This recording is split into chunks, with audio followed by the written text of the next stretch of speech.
In a world where we experience economic turmoil, grief, poverty, and crime, we are not consumed by the flames, but rather we use those flames to light our path toward a brighter future. Through our faith, we learn to receive the strength and resilience we need to survive and thrive in the midst of life's greatest challenges. So let us be like the fire that burns hot and bright, never letting the world's darkness extinguish our inner flame. Let us draw upon the unshakable resilience that comes from Jesus alone and emerge from the trials of life stronger and more resilient than ever before. Well, good morning. It is good. I heard this. Good morning to this group over here that's sleeping, apparently. Good morning, you guys. There we go. All right, it's good to have you all here. And those of you online, glad that you're with us as well. I want to say thank you to those of you who came out Wednesday night for our celebration. It was a great barbecue, great weather, and also you had a chance to cast your vote. So I want to just say thank you. The budget passed unanimously. Very grateful for that. I'm not sure if that's ever happened, 100% unanimous vote on the budget, but here's the cool thing. Our government's trying to figure out debt ceilings, and we're 100% debt-free, so we don't have to worry about that. Yeah, that's very, very cool. It also allows us to make a bigger impact in the world with the resources that we are stewarding. Also, all of our elders were affirmed for another year, and I just want to thank you for that. I just want to say the group of elders that we have, these men and women, they love Jesus. They love this church. They're unified. I am so privileged to be able to work with and for them. It's amazing. They pray for our church. There's every day of the week, one of our elders is praying and fasting for you, for the ministries of our church, and just so grateful for that group. We are truly blessed there. We are in this series called The Resilient, talking about living a life that is resilient in the difficulties of life, is to be able to actually live above those circumstances. A couple of months ago, I heard a podcast. It was an interview with a woman named Jennifer Cohen. She had written a book. I haven't read the book. I'm not endorsing the book. But the interview, in this interview, she made a statement, and I knew that we were doing this series, and I thought, I got to write that one down. She made this statement. She said, I have a master's degree in failing, but a PhD in getting back up. Like, that's resilience. Yeah, there's stuff that takes me down, but you know what? I always get back up. And I may have that at a master's level, but I'm a PhD when it comes to getting back up, that resilient. And I thought, that's so great, and it's so picturesque, but it's not really original to her. Because in Proverbs 24, verse 16, it says, though the righteous fall 7 times, they rise back up. They get back up. They're resilient. And that's what we're longing to become, as people who are the resilient ones. We're also talking about this whole thing of wisdom from Babylon and looking at some people that were in a season, a difficult time of life, and they were resilient. And I thought there's no way you can do a series with a subtitle, Wisdom from Babylon, without somewhere in that series quoting Steve Martin's lyrics to King Tut. Because there's that line that says, King Tut was born in Arizona, moved to Babylonia. Born in Arizona, got a condo made of stona, King Tut. Now we're complete. Now, here's the deal. The people that we're looking at from Babylon, they didn't move there to get a condo made of stone. In fact, their city was seized. They were captured from there. They were taken against their will. Things done to them that they didn't want. They're in a situation they would not have chosen. It's difficult. There's hardships. And there's tens of thousands of them. And for some of these people, most of them, this is not just an event. In fact, it's not just a season of life. For some of them, this is the rest of their life. This is their new normal. They will never go back to the way it was before. They'll never go back to Jerusalem. And what we find is in the midst of these hardships, in this season, in this life that is not fun, some of them, 4 in particularly, that we're looking at, are remarkably resilient. And we've been looking at their lives and how did they navigate these waters so that we can learn from them, apply it to our lives, and be resilient in our own Babylon. So these 4 were Daniel, Hananiah, Mishael, and Azariah, and they're given Babylonian names, Belteshazzar, Shadrach, Meshach, and Abednego. Now, as we've talked about, while they're in exile, and it wasn't just the 4 of them. As I said, there were tens of thousands that were taken from Judah over to Babylon. While they're in exile, Jeremiah, who is the prophet of God, who was not exiled, probably because Nebuchadnezzar did not see him of adding any value at all, so they left him behind. He writes a letter to the exiles in Babylon. And the letter is intended to give them encouragement, to strengthen them, to bolster their spirits. But it wasn't just a, hey, hope things get better, Hallmark kind of card from Jeremiah. He's not just being a pen pal. Remember, he is the prophet of God, and he has received word from the Lord to pass on to the exiles. So he's just the messenger. These aren't his words, they're God's words. And they're meant to encourage these people who are in a very difficult season. We've looked at some of this before. Jeremiah 29:10, this is what the Lord says. Jeremiah is not saying it, the Lord says it. When 70 years are completed for Babylon, I will come to you and fulfill my gracious promise to bring you back to this place. To which some of them are probably saying, and that's supposed to encourage us? I mean, that's 7 decades from now. But God is making it really clear, I've made a promise and I'm good with this promise. You can count on me. I am being gracious to you, and the story is not over. It's not done. It's not, you went off to exile in Babylon and everyone lived horribly ever after, the end. No. The story is still being written, and my story is not finished, and your story is not finished either. And maybe we need that reminder when we're in these moments, when we're in these seasons of our own Babylon. So I love what Louis Giglio said. He said this, God's plans for your life exceed the circumstances of your day. Because what happens, at least for me, is we might get into some difficult season and we get this blinders on and this microcosm that this is what life is, and maybe it's a worst case scenario, and we think this is horrible and it hasn't been resolved by Tuesday, and this is the way it's always going to be. Not necessarily. Here's part of our problem. We want things done on a stopwatch kind of a rate. Sometimes God uses a calendar, and it may take a little bit longer. But he's not done. This story is not complete. This is not the end of the story. This might be a chapter. It might not even be a chapter. It might just be a scene, but God is still working. And then he gives, as Jeremiah is writing this, he gives the verse that is the most familiar, the most famous, the most memorized, the most loved verse out of the entire book of Jeremiah. Jeremiah has, 52 chapters. This single verse is known by more people than any other verse in Jeremiah. Some of you know it well. Some of you have it on your walls.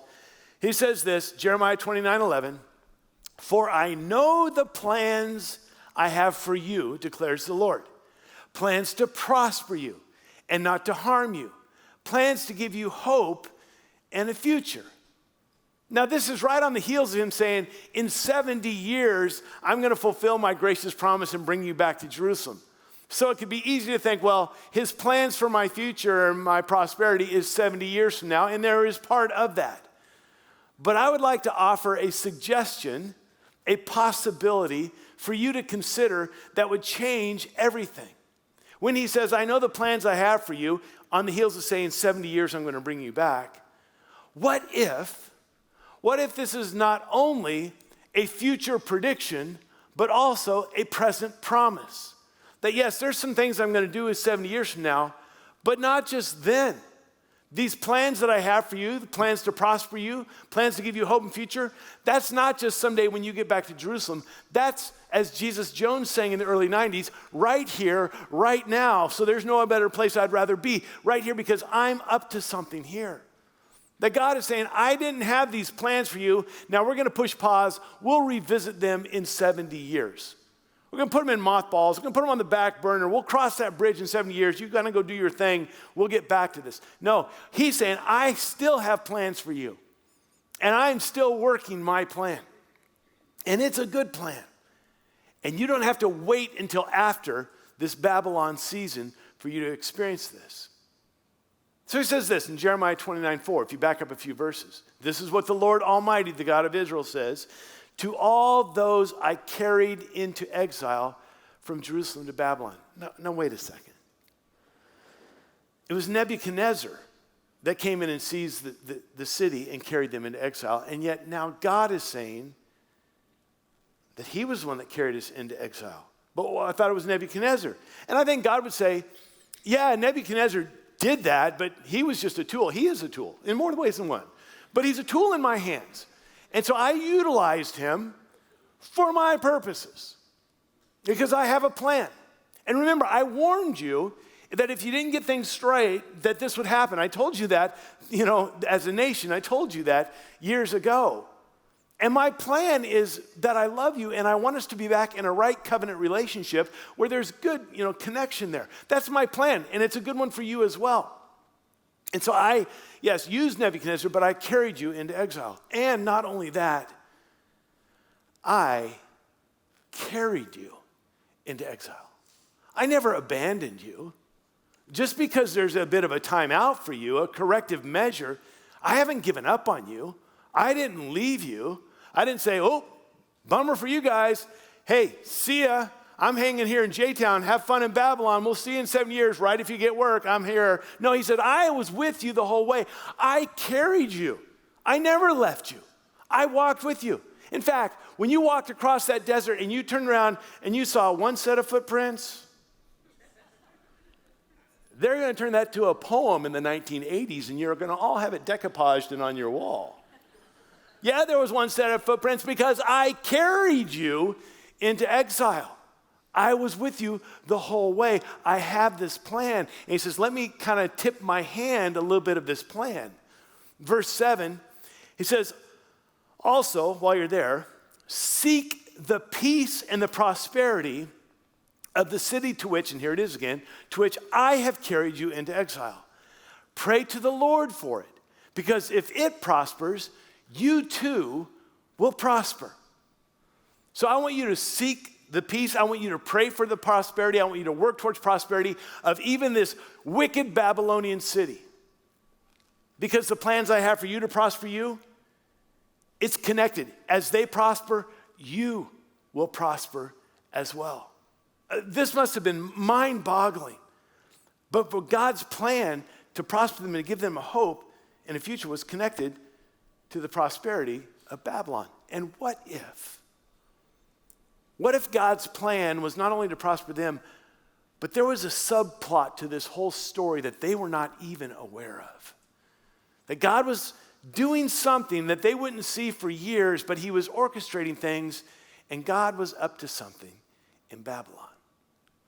If that's the case, if in this season, this Babylon season, God was actually still putting together a plan, then suddenly for them, there's a reason for them to be there. There's purpose in this difficulty. There's meaning that can be found. And when you find meaning and purpose in a circumstance or a situation, then you can live a resilient life. This is the essence of the findings of Viktor Frankl. I think I mentioned Viktor Frankl 2-3 weeks ago. Viktor Frankl, I reread his book, classic little book, Man's Search for Meaning, in preparation for this series. Viktor Frankl was a psychiatrist from Vienna. He was also Jewish. He spent some time in the concentration camps of the Nazis, spent some time in Auschwitz as well as Dachau. And in the first part of his book, he just talks about their experience, which was so, I remember the first time I read this, I was raised with Hogan's Heroes. I mean, that was like summer camp compared to the reality of what these folks experienced. And he writes about the horrific, horrible circumstances in these concentration camps. So bad, in fact, that in their lodging facilities, when one of their mates was asleep and it was obvious that he was having a horrible nightmare, thrashing about in his bed, moaning, saying things, and you could tell that he was having a nightmare. For most of us, if we had a friend, a child, a roommate, a spouse, and they're sleeping and they're having a nightmare, we'll shake them. Hey, wake up, you're having, it's just a dream. He said things were so bad that if one of their friends was having a nightmare, they would not wake him up from his nightmare, knowing that no matter how bad the nightmare was that he was experiencing, to wake him up would be to remind him of how horrible, more horrible than his nightmare, the reality that he lives in is. It was that bad. And the harsh, meaningless labor that they would have to do. and how they hardly had any clothes and they were freezing, and how they were starved to death with just watered down soup with an occasional pea or bean in it, so much so that they would be like skeletons with just skin draped over them. When the subcutaneous fat layers disappeared, the body begins to digest its own protein and begins to cannibalize itself just to survive. And in the midst of these horrific conditions, this horrible situation, when there's really not a lot of hope because of those that are taken off to the gas chambers, Frankl, as a psychiatrist, would observe what was it that caused some people to thrive and to flourish and to be resilient in this situation, and others to cave and to die. And it really shaped his whole ideas, his whole philosophy, that ended up being what he calls logotherapy. And one of his conclusions he writes about logotherapy is this. He writes, life is not primarily a quest for pleasure, as Freud believed. That was Freud's whole thing. It's all about pleasure. Or a quest for power, as Alfred Adler taught, but a quest for meaning. The greatest task for any person is to find meaning in his or her life. That is logotherapy in a nutshell. To help people find meaning and purpose. And when you have meaning and purpose, then there's a resilience. So as he was in these concentration camps for himself and for his other fellow prisoners, one of his goals was to help them be finding meaning in the suffering.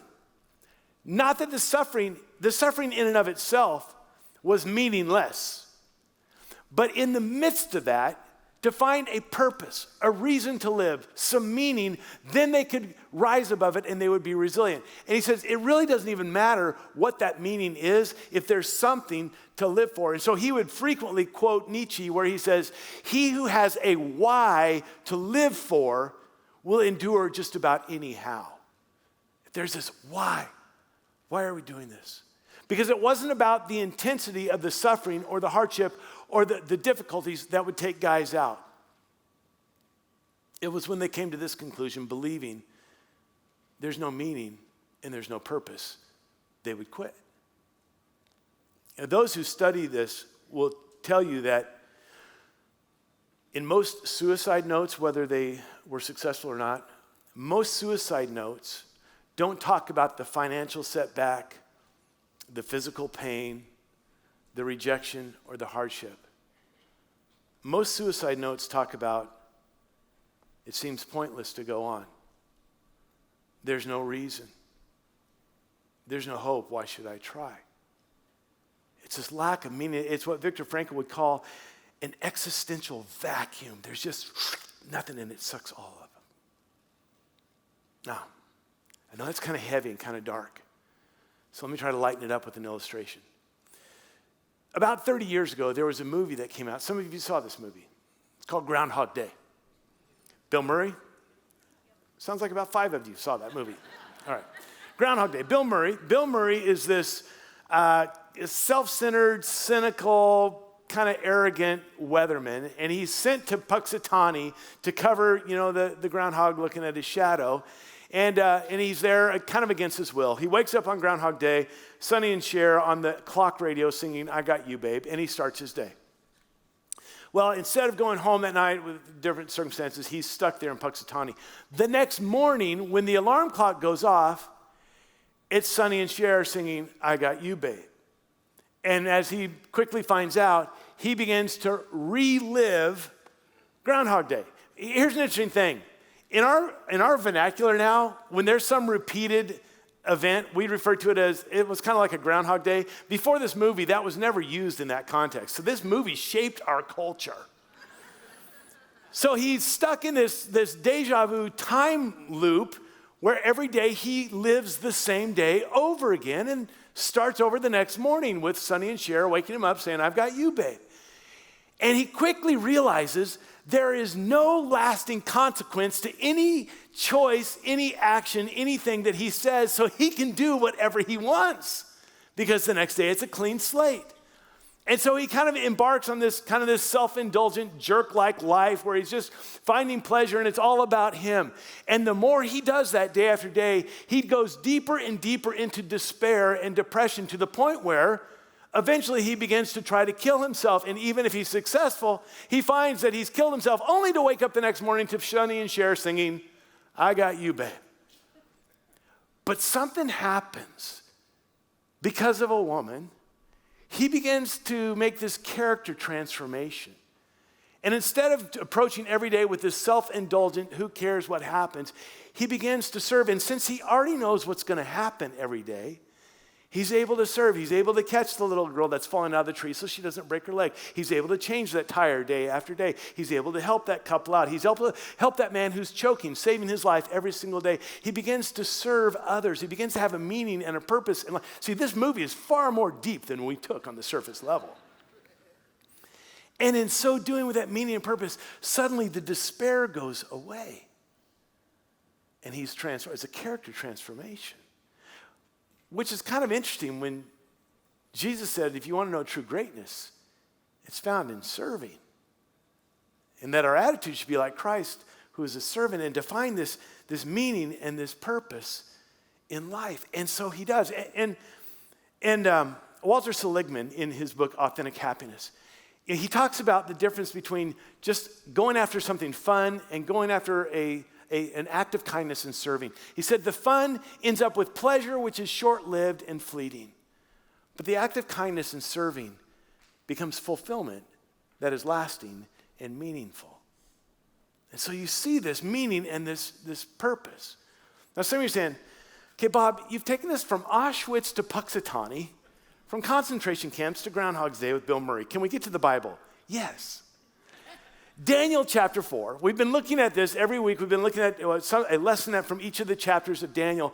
And it's not a study on the book of Daniel. It's more a study in how can we be resilient, learning from the characters of Daniel. And yet again today is not a deep study on Daniel chapter 4. It's a fantastic story. I would encourage you to read it on your own. If you get bored in the sermon, this is a great opportunity for you to spend some time in the Word of God. But I would prefer you do it later this afternoon. But in Daniel chapter 4, Nebuchadnezzar is kind of the focal point. And Nebuchadnezzar has this story where he's in power, he's very narcissistic, egotistical, he has a great fall, then it's a story of redemption. It's beautiful. If you don't want to read Daniel chapter 4, if you'll watch the Disney movie, The Emperor's New Groove. This is from 20 years ago, and actually Ron Pye told me this years ago, that The Emperor's New Groove is basically the story of Daniel chapter 4 in a Disney version. The emperor, Cusco, he's this self-centered, very egotistical emperor.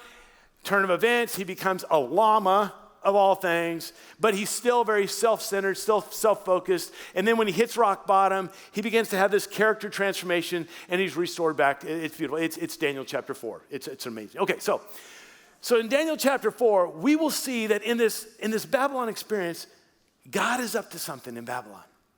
If you were with us last week, I mentioned that most scholars believe that between Daniel chapter 2 and Daniel chapter 3, there's a 20-year gap. It's just like, here's something that happened, 20 years later, here's something happened.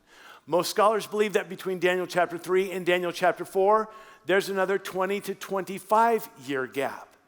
So when we've started this series, these four guys were probably about 17 years old. Now 20 plus another 25 or so. So Daniel at this point is probably about my age, in the prime of life, 59, filled with vigor and vitality. Okay, so, and you guys laugh at me. You laugh, Jeff. You'll get there one of these days. So he's 59 years old. He's been in exile now for over 4 decades, 40 years.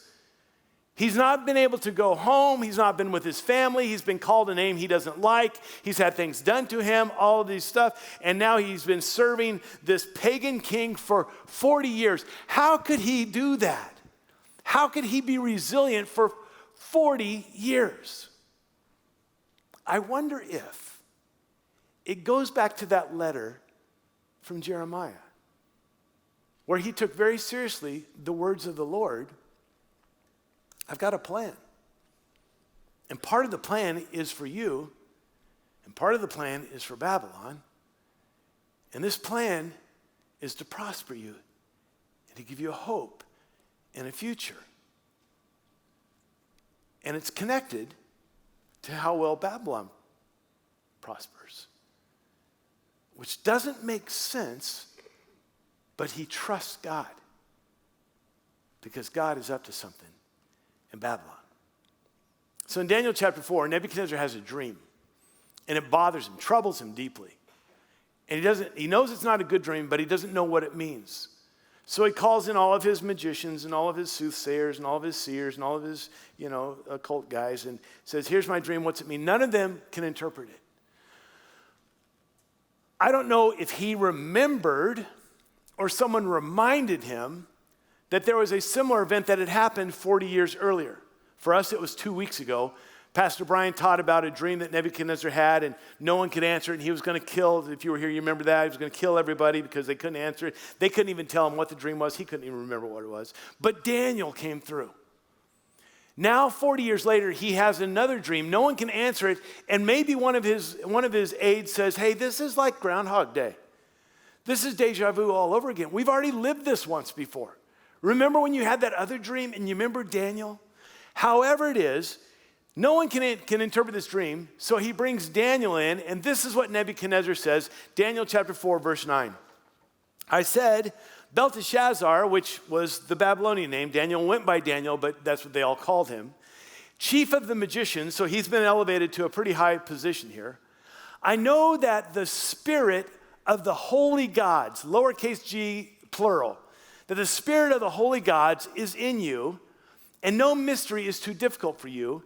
Here's my dream, interpret it for me. Nebuchadnezzar doesn't even know who Yahweh is.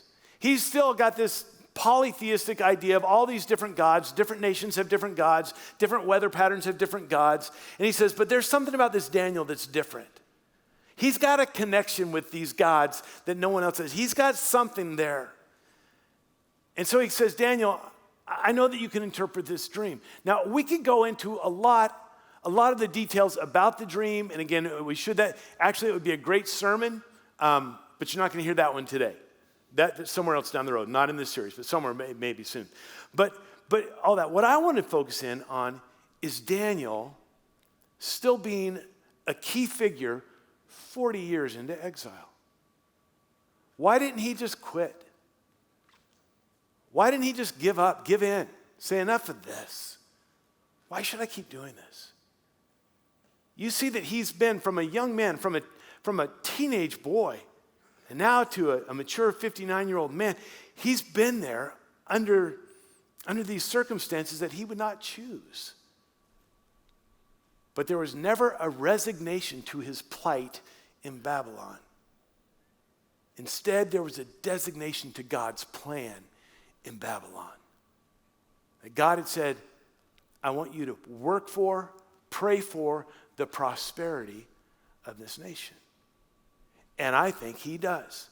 Because I think one of the keys to resilience is agency versus the helplessness. When you say there are some things that I can control. There are some things that I can do. Again, with Seligman in the whole concept of learned helplessness is, I'm just a victim. I've got no control over this. There's nothing I can do, just this resignation. As opposed to saying, no. There is something that we can do. I'm not sure if you're familiar with a very, very beautiful, powerful prayer. It's very common in recovery circles, but its validity goes far beyond recovery circles. It's referred to often as the Serenity Prayer. It was originally written by Reinhold Niebuhr, and most people only know the first couple of lines of it. There's more to it, but the first couple of lines are this. God, grant me the serenity to accept the things I cannot change, the courage to change the things that I can, and the wisdom to know the difference. This is about agency. This is about recognizing there are some things that are out of our control. There are some things that I can do nothing about. It's not denying that reality. Daniel recognized, hey, I was taken from my home in Jerusalem. I can't do anything about that. That was against my will. I'm in Babylon. I'm not allowed to go back. There's nothing I can do about that. Nebuchadnezzar is a narcissistic, egotistical leader. I can't change him. He makes laws that I don't agree with. He asks me to do things that I don't want to do. He's done things to me that I didn't want done. I can't control any of that. But I do have agency. There are some things I can control. A friend of mine said a couple of weeks ago, there are two things that you can always control: your attitude and your effort. This is in any arena of life: relationships, finances, career, spiritual health, your weight, exercise. Any area of life, you have absolute control over your attitude and your effort. And I think we see with Daniel that he says, that's what I can do. I can choose my attitude here in Babylon. I can choose my effort to fulfill what God said he wanted me to do. I can pray for the prosperity of Babylon. I can work towards that prosperity. And God also said that he would prosper me. Did it happen? It did. Let's backtrack a couple of chapters. Daniel chapter 2:48. Then the king placed Daniel in a high position and lavished many gifts on him. He made him ruler over the entire province of Babylon and placed him in charge of all its wise men. Hold on to that. We may come back to that at the end. Because of Daniel's attitude and his effort, God said, I have a plan for you. And he prospered him. Now, back to the story in Daniel chapter 4. So Nebuchadnezzar tells him his dream. Daniel knows the interpretation of the dream, and it's not a good one. In fact, you see kind of a reticence on his part to even share the interpretation of the dream. When he says, "O king, how I wish this dream was about your enemies." I don't want to tell you. You think about this. He's going into the presence of the most powerful man on the face of the planet. Nebuchadnezzar has unchallenged authority in this world. He is also not given to take kindly to words that are against him. And he's very quick to throw people like into fiery furnaces and such. So for Daniel to come in and share the true interpretation, it's almost like the truth, you can't handle the truth. And it's going to be frightening because it might cost him a life. What we see here is Daniel not only tells him the interpretation, but takes this unbelievably bold step forward in the midst of it and afterwards. Because he realizes that he has been given the opportunity in this moment to tell the most powerful man on the planet about the Most High God over all of creation. So he hesitantly, apologetically says, "King, I wish this was not about you, but here's the interpretation. Read it for yourself." At the end of that, he says this, and this was the bold part. Verse 27, chapter 4, verse 27. "Therefore, O king, be pleased to accept my advice." He was not asked for his advice. And I don't know if you've ever given advice that you were not asked for. It's usually not received well. And especially if it's an egotistical, narcissistic king that loves to kill people that cross him. This was a bold, risky move. I'm going to tell you what you've not asked for. Please accept my advice, and it's pretty strong advice. Renounce your sins by doing what is right, and your wickedness by being kind to the oppressed. It may be that then your prosperity will continue. Now, he has taken his life into his own hands by saying these things. But maybe, just maybe, Daniel says, I have this moment with an audience of the most powerful man to tell him about the Most High God. Maybe everything that's happened in the last 40 years have been leading up to this moment. That all of that was about this moment. Push pause there. 60 years later, there's going to be a young Jewish beauty princess, a little gal named Esther, raised by her uncle Mordecai. And she's going to be given a very similar circumstance with King And she's scared to death. And her uncle says to her these words, Who knows but that you were born for such a time as this? That this is your divine moment. This is the reason you even exist. And this young, beautiful little princess has this resolve that I'll go, and if I die, then I die. And maybe she has that because she heard about what Daniel had done 60 years earlier. That he says, maybe all that I've gone through has led up to this point where I can share with this king. And maybe, just maybe, God is up to something in Babylon that I'm not even aware of. Now here's what I want to bring this back to us. Is that when we're in our Babylon seasons, when we have these events, these hardships, difficulties, and stuff we wouldn't choose, whatever it is, that in the midst of those, will we, like Daniel, trust in our sovereign God? Trust in our sovereign God that he's still in control. R.C. Sproul, when he would talk about the sovereignty of God, he would often use the kind of metaphor of the invisible hand of God. The invisible hand that is always working. The invisible hand that's always moving. The invisible hand that's always orchestrating. The invisible hand that is still in control. And people talk about the providential hand of God is the hand inside the glove of human activity. I'm going to do this, I'm going to do this. And God says, yeah, yes, you are. And do we trust God that he's still at work? All right, so back to our story. Daniel gives him his advice. He doesn't kill Daniel, he dismisses him. Again, you see the patience and the grace of God. God gives him an entire year. He doesn't renounce his wicked ways. And so there's this spiral, this downfall. This is where it becomes like the movie of the Emperor's New Groove. Because he is reduced to an animal, not a llama, but these claw-like fingernails and living out, eating grass. And there's a mental illness that comes over him. And he's humiliated, and he loses his power, and he loses his influence, and he loses everything. He's at the rock bottom as this animal. He's no longer a human. He's just this creature. And in that depth of that, he recognizes, maybe for the first time, I'm not God. And he looks up to God. And it's a beautiful story of redemption and grace. Because when he humbles himself, God restores him. And this is what he says about God.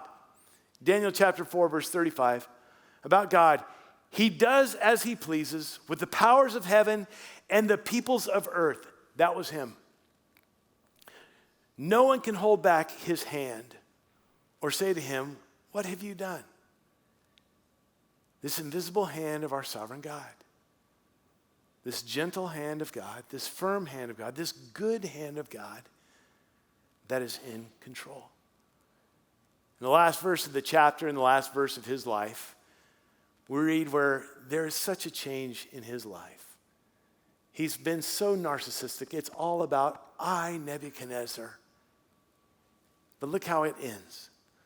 37. Now I, Nebuchadnezzar. And this time it's not about him. Praise and exalt and glorify the King of heaven, not just the King of Judah, not just the King of the Jews, the King that transcends nationalities. Because everything he does is right, and all his ways are just. And then it's a little personal footnote. And those who walk in pride, he is able to humble. See, when God carried the Jewish folks into exile, he had a plan for them, that they would be restored to a right relationship with God. But maybe there was a subplot, because it wasn't just about his people, the Jewish people from Judah, but that God even cared about the wicked Babylonians. And what better way for them to hear the truth about him than his people to be there? And that he even cared about old Nebuchadnezzar, that his life could be redeemed. And the goodness of God orchestrating all of that over the course of 40, 45 years and all that, and to see God's hand at work in the midst of it all. Because God is up to something in Babylon. And maybe when we're going through our Babylons, and we plead with God to remove this, or why did this happen? And the honesty is beautiful. Biblical heroes have done this all throughout Scripture. But to also trust that the invisible hand of God is at work. And could it be, speculation, could it be this is why Daniel never went back to Jerusalem? Because it appears that when Zerubbabel took a crew back to rebuild the temple, Daniel could have gone, but did not. And later Ezra would take a group back. Daniel may have been dead, and when Nehemiah went back to build the walls, he may have been dead, but an opportunity, maybe he recognized, no, I came here as a captive, but God always intended for me to have this as my mission field. And in the midst of this, which I would have never chosen, he has used me, and he has prospered this nation and me. And he has had plans to prosper me, to give me a hope and a future right here, right now. Because God's up to something. Okay, I'm out of time, but I got to tell you this one too. What if there was another subplot as well? What if there was another story Daniel didn't even know about? Because 500 years later, there would be a little Messiah born in Bethlehem, the King of the Jews, and Magi, wise men from the east, see his star and come to visit him. How would these wise men know anything about a future Messiah? Except that maybe when Daniel was the chief magician and over all the wise men, he says, I'm going to tweak the curriculum just a little bit. And we're going to teach Hebrew scriptures and prophecies and the Torah. And 500 years later, the reason they came was because Daniel was there. And the reason that Mary and Joseph would have the money and the gold to be able to go to Egypt to save the life of the Messiah was because Daniel had been taken from. Do you see how it all works together? It's because God's hand was orchestrating all of this. When I was a kid, my dad would pick up his guitar and he would sing this old hymn. I don't ever remember us singing this in church, but he sang it in our den all the time. Tempted and tried, we're oft made to wonder why it should be thus all the day long. It goes on, then it gets to the refrain. Farther along, we'll know all about it. Farther along, we'll understand why. And God is at work. Years before all this happened, Joseph had been sold into slavery. In Genesis 50, verse 20, he says to them years later, you intended to harm me, but God intended it for good, to accomplish what is now being done, the saving of many lives. It's the invisible hand of God always at work, even in the Babylons. And for us, that beautiful verse out of Romans 8, and we know that in all things God works for the good of those who love him, who have been called according to his purposes. Listen, if God could take the injustice and the horror of the cross and turn it around for the good redemption of all humanity, could he not also take our Babylons and bring around goodness for the kingdom of God, for us, and for his glory? God is up to something in Babylon, and we can trust him. Doesn't mean it's easy, but it means there's meaning and there's purpose, and we can be resilient. I want to close by reading the rest of that serenity prayer, because there's a part of it that most never get to that is so beautiful. God, grant me the serenity to accept the things I cannot change, the courage to change the things I can, and the wisdom to know the difference, living one day at a time, enjoying one moment at a time, taking this world as it is and not as I would have it. Listen to this. trusting that you will make all things right if I surrender to your will so that I may be reasonably happy in this life and supremely happy with you forever in the next. The sovereign hand of our God is at work even in our darkest nights, our deepest valleys, our Babylons.